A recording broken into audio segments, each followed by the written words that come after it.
Buenas tardes. Hoy vamos a hablar sobre luxación de codo pediátrico, reporte de un caso. Los autores somos Juan Alberto Arredondo Milla, Rodrigo Alexis Abraham Cere Gallardo, Sofía Catalina Zavala Guajardo, todos internos de Medicina Universidad Católica del Maule, Laura Mabel Canales Hidalgo, estudiante de Medicina Universidad Católica del Maule, y nuestro doctor Julio Ignacio Córdoba Larena, traumatólogo del Hospital Regional de Talca. A modo de introducción, cuando hablamos de luxación de codo, ¿qué es lo que ocurre? Ocurre una pérdida de contacto de la superficie articular del húmero con el radio de la ulna simultáneamente. Como características generales, tenemos que se clasifican basándose en la dirección que toma el desplazamiento de la articulación radioulnar proximal con el húmero.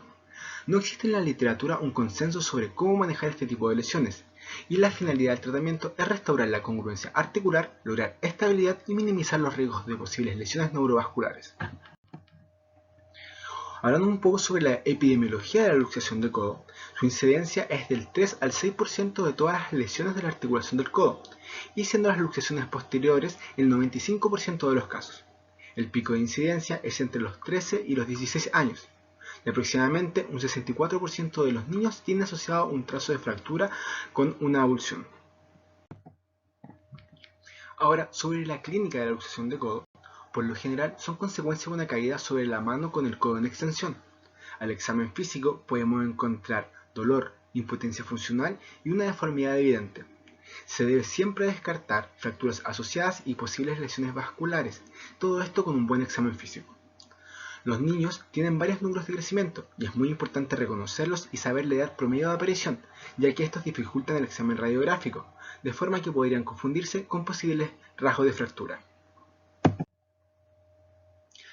El caso clínico que presentamos es un paciente masculino de 6 años, sin antecedentes, quien sufre caída de nivel con contusión de codo derecho, evolucionando con dolor e impotencia funcional. Consulta en el Hospital Base de Linares, donde se diagnostica una luxación de codo derecho. Se traslada al Hospital Regional de Talca para la reducción cerrada y al ingreso se observa aumento de volumen del codo derecho, dolor a la flexoextensión y pronosupinación, y además una equimosis en la fosa cubital.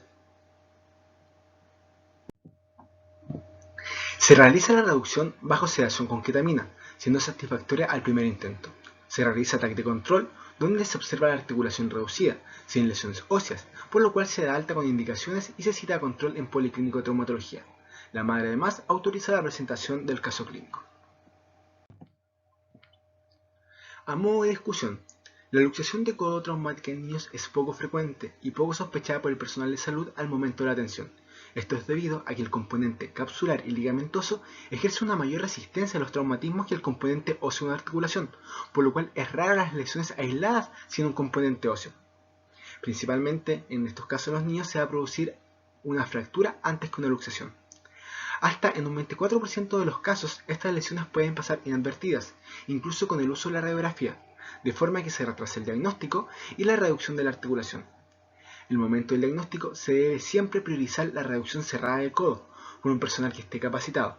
Esto para así prevenir las complicaciones a largo plazo, como son la artrosis y la rigidez de la articulación. A modo de conclusión, tenemos que las luxaciones puras de codo corresponden a una patología poco frecuente, por lo cual debe existir una alta sospecha diagnóstica para poder lograr una reducción rápida, eficaz y de esta forma prevenir las complicaciones a futuro. Muchísimas gracias.